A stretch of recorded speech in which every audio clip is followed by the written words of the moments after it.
Atenção! Começa agora uma teleaula de Física do ensino médio. Você vai assistir a teleaula de número 2. Bons estudos!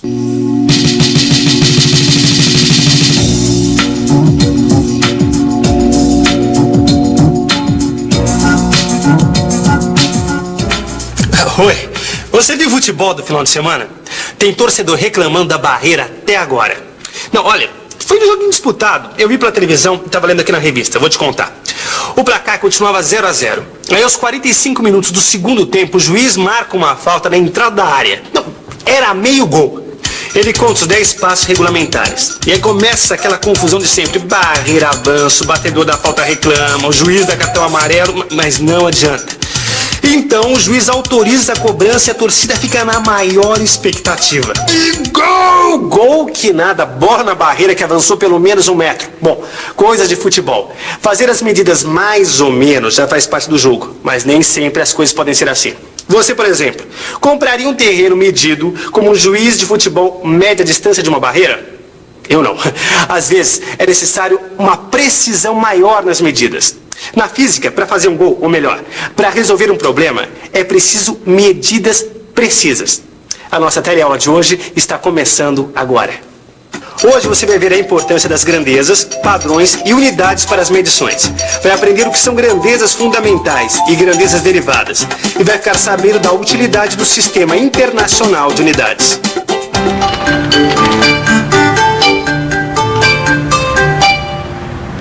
Oi. Olha, eu não sou uma fanática por futebol, mas essa história de barreira vem bem a calhar.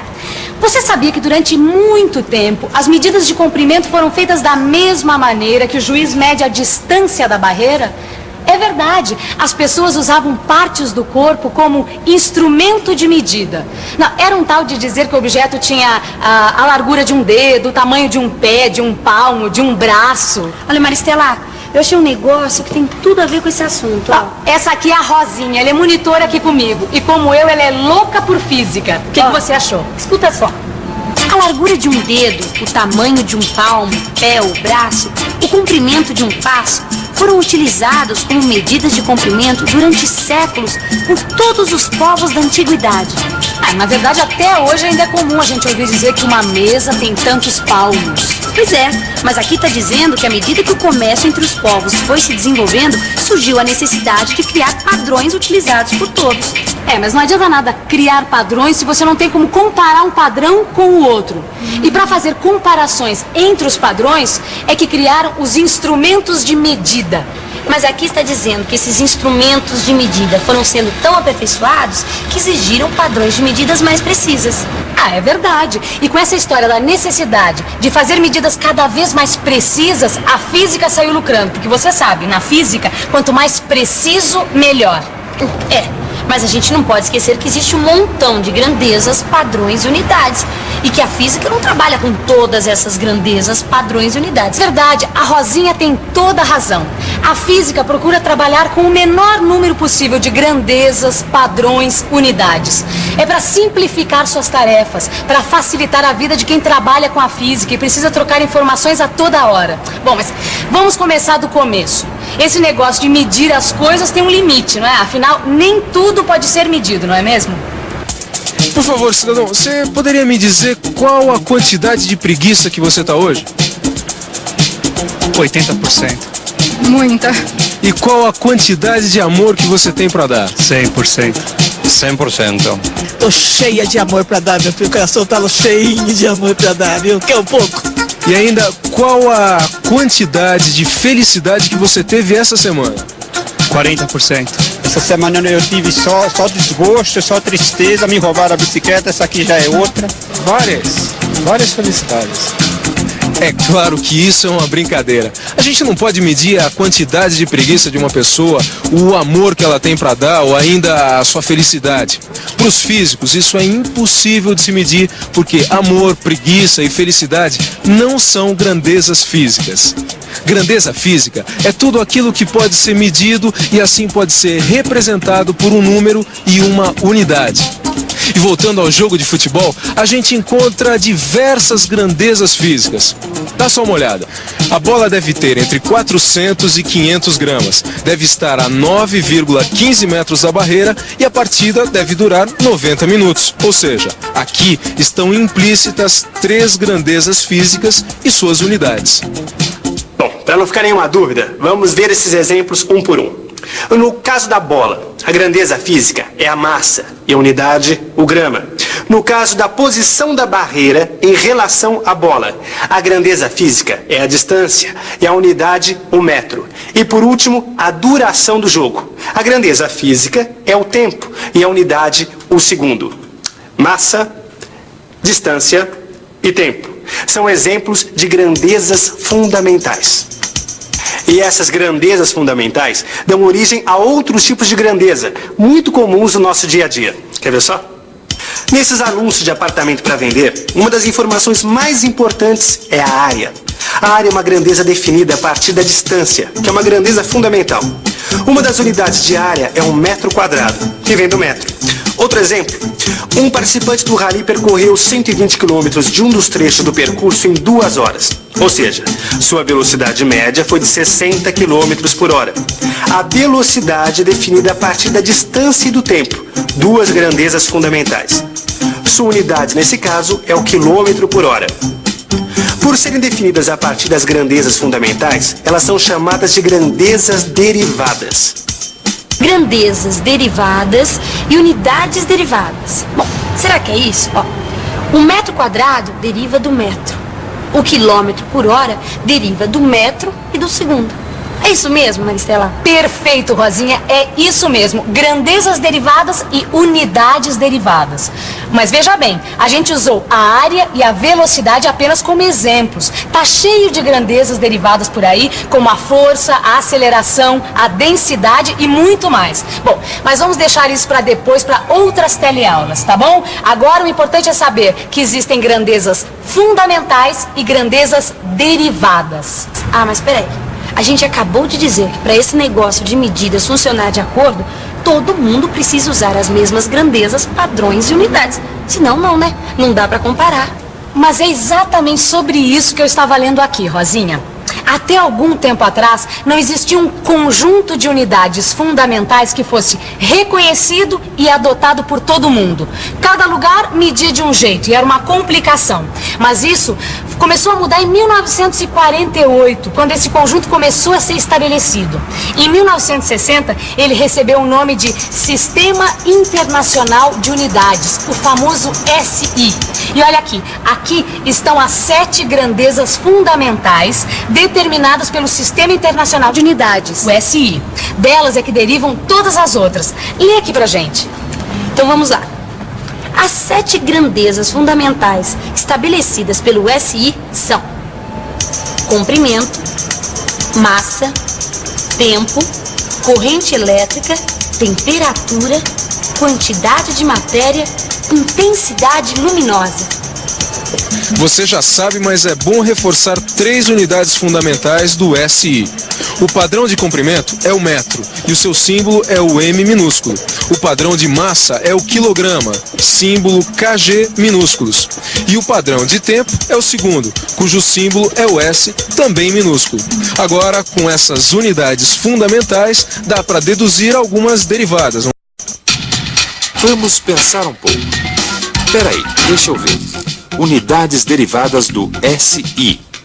Ah, já sei. A área é uma grandeza derivada. Sua unidade é o metro quadrado, simbolizado pela letra M elevada ao quadrado. Então o volume também é metro cúbico, M elevado ao cubo. Ah, a velocidade. Unidade, metro por segundo. E símbolo, M/S. É claro que tem muitas outras, mas para começar, 3 já tá muito bom. Eu estava lendo uma reportagem traduzida do inglês que fala sobre milhas, jardas, pés, polegadas, que são algumas unidades práticas que ainda são usadas em alguns países. Só que essas unidades não fazem parte do sistema internacional. Aqui mesmo no Brasil, muitas vezes a gente ouve falar em arrobas, alqueires, que também são unidades que não fazem parte do SI. Agora, só que essas unidades, estão tomando chá de sumiço. Elas vão desaparecer.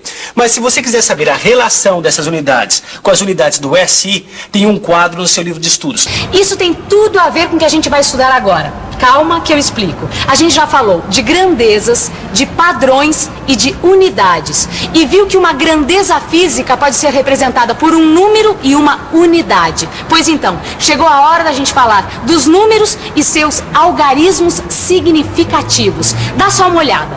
Imagina que o diâmetro desse lápis foi medido 3 vezes e chegou-se aos seguintes resultados: 7 milímetros, 7,1 milímetros e 7,15 milímetros. Qual desses resultados será o correto? O que você acha, hein, Rosinha? Ah, eu não sei não, mas eu acho que todas podem estar corretas, hein? Todas, pois sabe que a Rosinha tem razão. Todas as medidas podem estar certas. Isso porque a medida depende do instrumento de medida usado.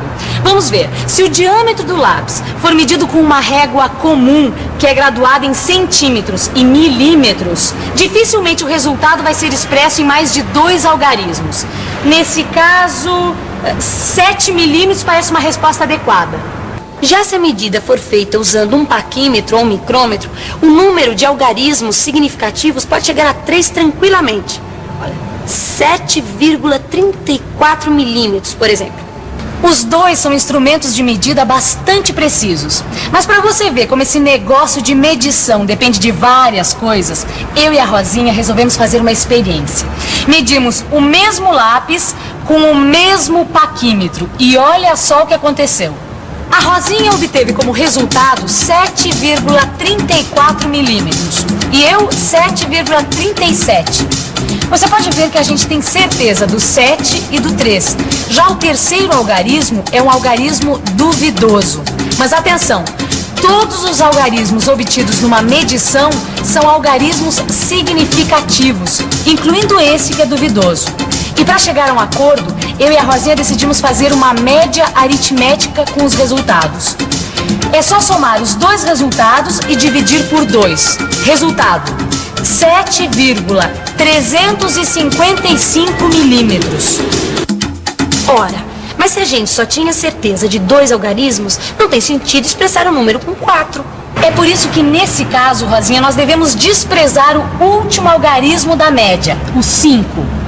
Só que aqui nós temos uma regrinha.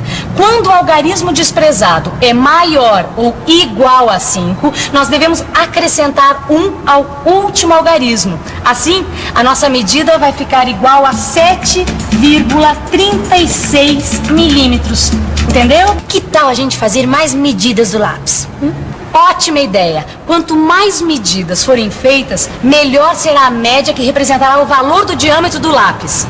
Bom, e já que o assunto é precisão, é melhor a gente partir para a revisão, para que tudo que foi estudado hoje fique bem preciso na sua cabeça. E atenção, se liga aí, que é hora da revisão.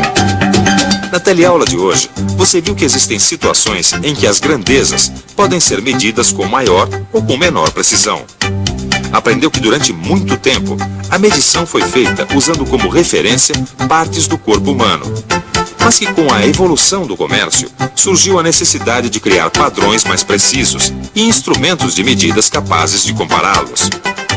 Você ficou sabendo o que são grandezas fundamentais, como a distância, a massa e o tempo. E também o que são grandezas derivadas, como a área e a velocidade. E por último, viu o que são os algarismos significativos e qual sua importância na medição. É muito fácil perceber que o nosso dia a dia está cheio de grandezas, unidades, padrões, instrumentos de medida. A vida moderna exige, mas é sempre bom lembrar que fomos nós, seres humanos, que criamos isso. E que toda medida é um esforço que a gente faz para compreender e interpretar a natureza. Assim, não existe uma medida perfeita, mas é claro que existem tipos de medição adequados para cada caso. Na Fórmula 1, por exemplo, o tempo precisa ser medido em milésimos de segundo. Já a gente não precisa de tanta precisão para saber que a nossa teleaula de hoje chegou ao fim. Agora é com você. Até a próxima e bons estudos, hein? Tchau. Tchau.